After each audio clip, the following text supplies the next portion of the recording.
The only one BLCL की episode 5 start करते हैं। सब स्टूडेंट क्लास में होते हैं तभी उनके टीचर दो और टीचर के साथ क्लास में एंटर होते हैं। सभी स्टूडेंट उसके लिए काफी ज्यादा एक्साइटेड होते हैं। टीचर उन्हें बताते हैं कि जल्द ही टीचर सेमिनार होने वाला है। इसलिए मैंने मिस्टर याओशी को इनवाइट किया है। और मिस्टर लिन तुम लोगों के न्यू हिस्ट्री टीचर हैं और जियोग्राफी के टीचर हैं। ये दोनों टीचर काफी ज्यादा टैलेंटेड हैं। इन दोनों ने अब्रोड में स्टडी की है। फिर वो दोनों न्यू टीचर को अपना इंट्रो देने के लिए बोलते हैं। याओशी स्टूडेंट को अपना इंट्रो देते हैं और साथ में बताते हैं कि मैं भी इसी स्कूल से ग्रेजुएट हुआ हूँ और मैं भी टेमसीओ से हूँ। मिस्टर लिन बताते हैं कि मैं इस स्कूल से ग्रेजुएट तो नहीं हुआ पर मुझे टेमसीओ के लोग बहुत ज्यादा पसंद हैं। और साथ में बोलते हैं कि अगर तुम लोगों को कोई भी हेल्प चाहिए होगी तो आप लोग मुझे बताना। उनके क्लास टीचर बताते हैं कि याओशी जो है वो तुम लोगों के फिजिक्स टीचर हैं, तो इनके साथ अच्छे से रहना। ओके। फिर दोनों टीचर्स चले जाते हैं और मिस्टर याओशू जो होते हैं वो उनकी क्लास लेने लगते हैं और उनको बोलते हैं कि मैं तुम लोगों को आज न्यू लॉ सिखाऊंगा। टीचर उसका मीनिंग उनसे पूछते हैं तो जी हाँ उनको आंसर देने लगता है। वैन उसकी तरफ देखकर स्माइल कर रहा होता है तो तेन उसकी तरफ देख रहा होता है और उसको बुलाता है। पर वैन बिना आंसर दिए वापस से आगे की तरफ देखने लगता है। तेन उसी की तरफ देखे जा रहा होता है। फिर वैन उसकी तरफ देखते हुए बोलता है कि ये मुझे पसंद नहीं है। तो तेन उससे पूछता है कि फिर तुम्हें क्या पसंद है। वैन बोलता है कि मुझे बर्नौली के जो लो हैं वो पसंद नहीं है और मुझे जीजी हाउ भी पसंद नहीं है, पर वो बहुत ही ज्यादा हार्ड वर्क करता है। वैन जीजी हाउ की तरफ देखते हुए बोलता है कि जैसे वो भी कर रहा है। फिर वो सीन दिखाया जाता है जहाँ पर वो लड़के वैन को मार रहे होते हैं तो वैन वहाँ पे सोच रहा होता है कि यहाँ पर कोई मुझे बचाने के लिए आएगा।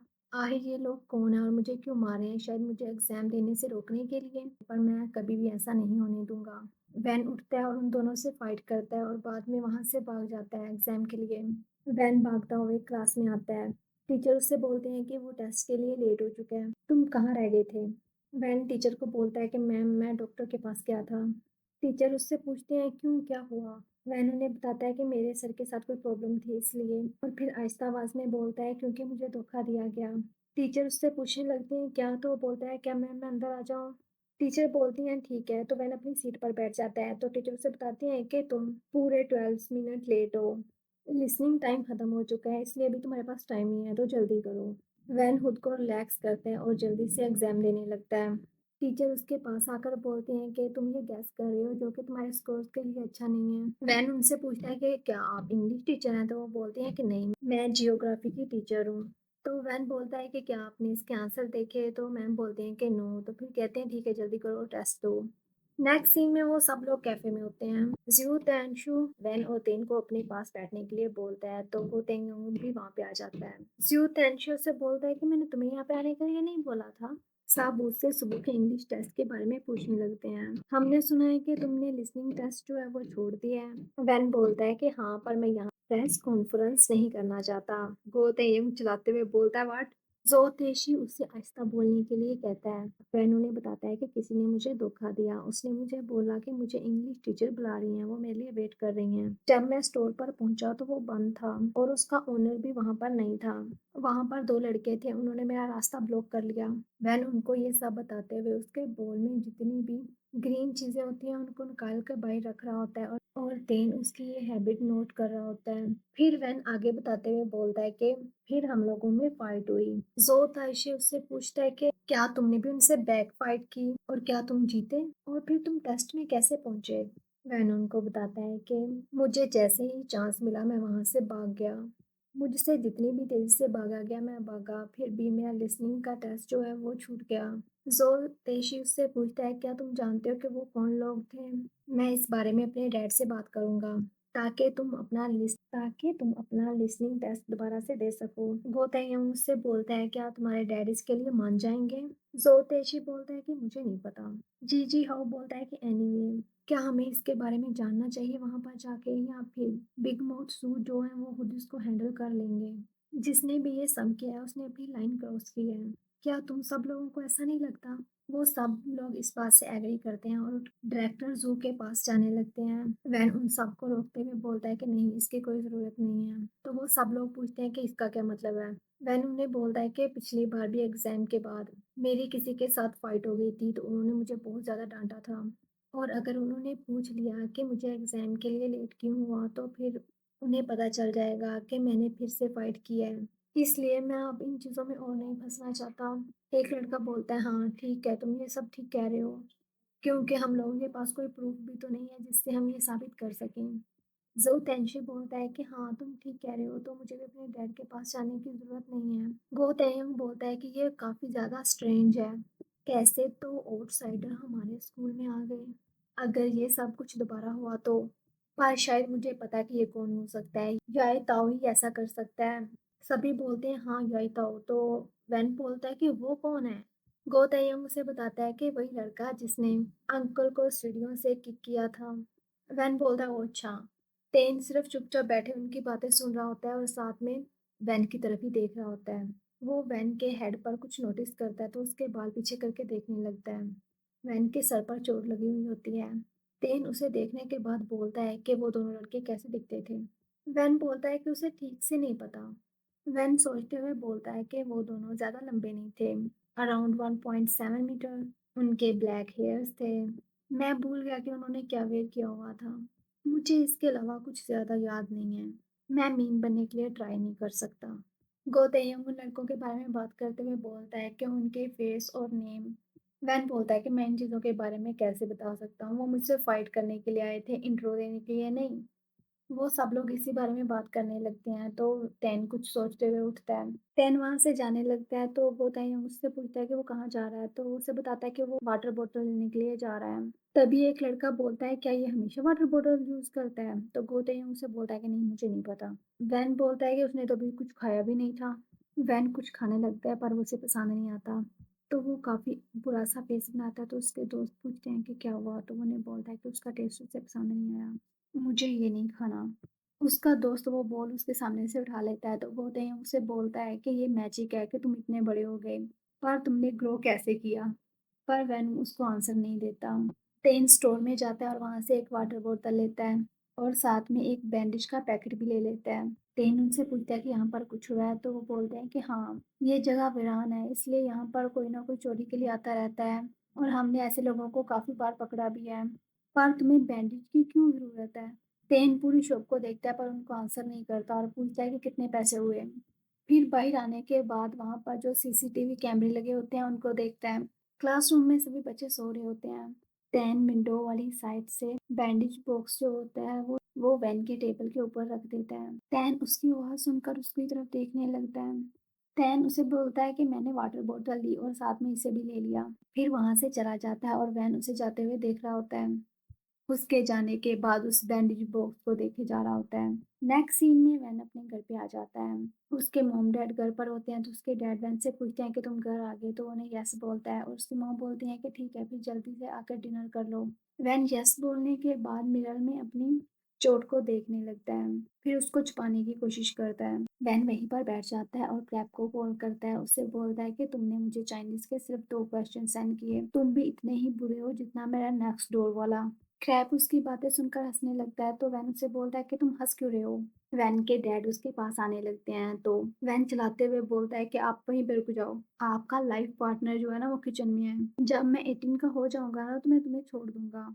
लोग ये सोचेंगे कि मैं पैरासाइट हूँ। उसके डैड उसकी ये बातें सुन के वापस चले जाते हैं। टैन क्रैब से टेस्ट के बारे में बात करने लगता है और तभी किसी का मैसेज आता है। मैसेज में होता है, क्या तुमने सुना कि वो दोनों लड़के पकड़े गए हैं? वैन मैसेज पढ़ने के बाद क्रैब को बोलता है कि मैं तुम्हें बाद में कॉल करता हूँ और जल्दी से कॉल कट कर देता है। उसके बाद भी नहीं सुनता। वो जल्दी से उसे कॉल करता है और उससे पूछता है कि वो कैसे पकड़े गए, तो वो उसे बताता है कि शी की वजह से, क्योंकि वो कैफे के पास भी हंगामा कर रहे थे, इसलिए शी ने पुलिस को कॉल की और उन दोनों को मारा भी। वो लोग वहीं पर पकड़े गए जहाँ पर उन्होंने तुम्हें मारा था। ये उन दोनों का बैड लक है। जोई उनके बारे में नहीं जानता, तो मैंने उसे बताया कि उन दोनों ने आज सुबह तुम्हें मारा था। वो ये सुनकर शॉक था। ठीक है, मैं तुम्हें उनकी पिक सेंड करता हूँ। वो उसे पिक सेंड करता है, तो वैन उस पिक को ज़ूम करके देखता है।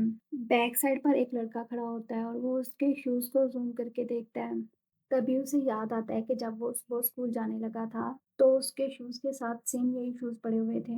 वैन ने पाँव मार के उनको दूर फेंक दिया था।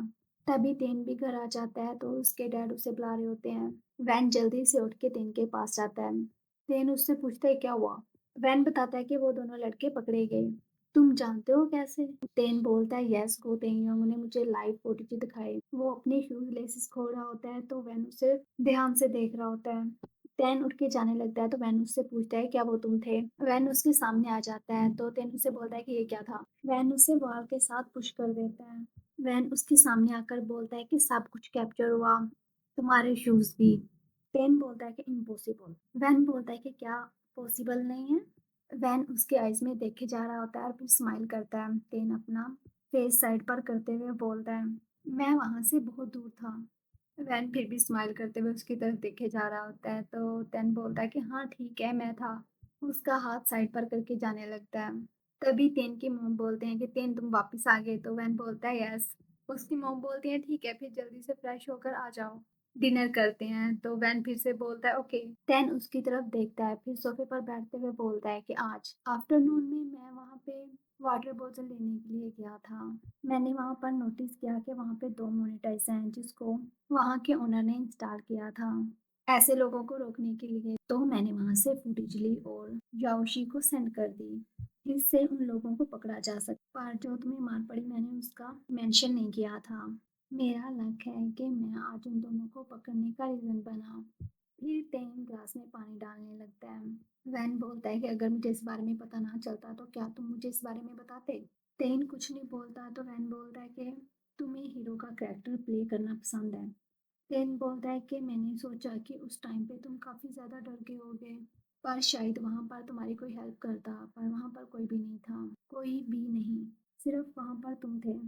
यहाँ पर बहुत सारे ऐसे लोग हैं वो फिर से ऐसा करने के बारे में सोचेंगे भी नहीं। अगर मैं तुम्हारी जगह पर होता तो शायद मैं भी पैनिक हो जाता। मैं उस वक्त नहीं जानता था इसलिए मैं तुम्हारी हेल्प नहीं कर सकता था, लेकिन मैं तुम्हारे लिए कुछ करना चाहता था। पेन उसके पास जाता है और उससे बोलता है कि कुछ ना होने से ये बेहतर है। ये कोई बड़ी बात नहीं है, सो डोंट वरी। टेन जाने लगता है तो वैन उसका बाजू पकड़ लेता है। टेन उसकी तरफ देखते हुए पूछता है कि अब क्या हुआ? जब वैन उसकी तरफ देखता है तो वो रो रहा होता है। वैन बोलता है कि आज सुबह मैंने उन लोगों से फाइट की और मैंने अपनी लेग्स को ट्विस्ट किया था। तो क्या तुम मुझे कैरी करके ऊपर ले जाओगे? टेन कुछ नहीं बोलता और जाने लगता है पर वैन जल्दी से उसकी बैग पर आ जाता है। टेन उसकी तरफ देखता है तो वैन बोलता है कि जल्दी करो, मेरे डैड और तुम्हारी मॉम देख लेंगे। टेन खुद को रिलैक्स करते हुए उसको ऊपर लेकर जाता है। पीछे से उसकी मॉम उसे आवाज देती है पर वो बिना सुने ऊपर आते हैं। वैन टेन की निक पर एक निशान देखता है। टेन उसे बोलता है कि हम पहुंच गए। वैन उसे थैंक्स बोलता है। टेन बोलता है कि क्या अब तुम नीचे नहीं उतर रहे? वैन बोलता है कि गो बैक गो होम मुझे मेरे रूम तक लेकर जाओ। टेन बिना कुछ बोले चलता है तो वैन उसे देखकर स्माइल करता है। वो दोनों रूम के पास जाते हैं तो वैन उससे बोलता है कि अब डोर भी ओपन करो। टेन डोर ओपन करने लगता है तो वैन देखता है कि उसके हाथ पे चोट लगी हुई है। वैन नीचे उतरने के बाद फिर से उसे थैंक्स बोलता है। टेन उसे कहता है कि तुम डिनर मत करो। वैन पूछता है क्यों तो टेन उसे कहता है कि तुम्हें अपना वेट लूज करने की ज़रूरत है। मैं अपना थैंक्स वापस लेता हूँ। टेन जाने लगता है तो वैन उसे रोकता है और बोलता है कि अपना हाथ मुझे दो। टेन उसे अपना हाथ नहीं देता तो वैन हुडी पकड़ लेता है और अपने पॉकेट में से वही बैंडेज निकालता है। वैन उसे बैंडेज करते हुए बोलता है कि हिलना बंद करो, जो तुमने मुझे सुबह बैंडेज दी थी उसमें से एक बाकी थी। वैन उसे बैंडेज करते हुए पूछता है क्या तुम्हें दर्द तो नहीं हो रही? वैन कहता है कि मुझे ये ठीक से करना नहीं आता और अगर तुम्हें इससे हर्ट हो रहा है तो तुम मुझे बता सकते हो। वैन बोलता है कि ये हो गया। टेन अपनी बैंडेज वाले हैंड को देखता है और उसके बाद उसे थैंक्स बोलता है। वैन बोलता है कि बाय द वे तुमने आज मेरे लिए उनको बहुत बुरे तरीके से मारा है। टेन ये सुनकर स्माइल करता है और अपना फेस दूसरी साइड पे कर लेता है। टेन बोलता है नहीं, उन लोगों ने मेरे पीछे से भागने की कोशिश की थी तो मैंने सिर्फ उन लोगों को ब्लॉक किया था। वैन उसके पास आकर बोलता है कि लेकिन उन्होंने आज मुझे 6 टाइम हिट किया था। टेन बोलता है कि डेफिनेटली 6 टाइम से ज्यादा बार मारा है। वैन ये सुनकर स्माइल करने लगता है तो तभी उनकी मॉम आवाज देती है कि तुम दोनों जल्दी से नीचे आ जाओ और डिनर कर लो। वैन बोलता है कि मुझे डिनर नहीं करना, मैं डाइट पे हूँ। वो ये बोलते हुए टीम की तरफ देख रहा होता है फिर उठ के अपने रूम में चला जाता है। ओके, मैं इसे यहीं पर एंड करती हूँ। अगर मैंने फुल वीडियो को एक्सप्लेन किया तो पक्का ये 30 मिनट की हो जाएगी, फिर उसे एडिटिंग में और वीडियो में टाइम लगेगा। ओके, आई होप आप लोगों को ये पसंद आए। अगर पसंद आए तो मेरे चैनल को सब्सक्राइब ज़रूर करना। Okay, bye bye.